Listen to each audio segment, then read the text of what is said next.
राज्यातील होमिओपॅथिक डॉक्टरांनी नुकतंच मुंबईमध्ये स्वाभिमान आंदोलन केलं।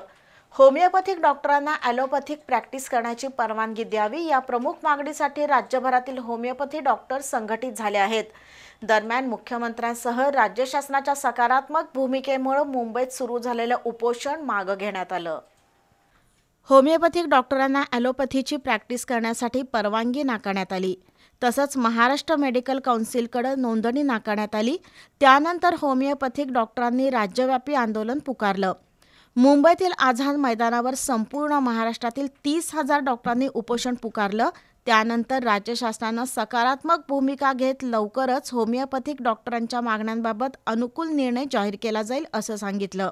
होमिओपॅथिक डॉक्टरांच्या शिष्टमंडळानं मुख्यमंत्री देवेंद्र फडणवीस, उपमुख्यमंत्री एकनाथ शिंदे आणि अजितदादा पवार, वैद्यकीय शिक्षण मंत्री हसन मुश्रीफ यांच्याशी सविस्तर चर्चा केली।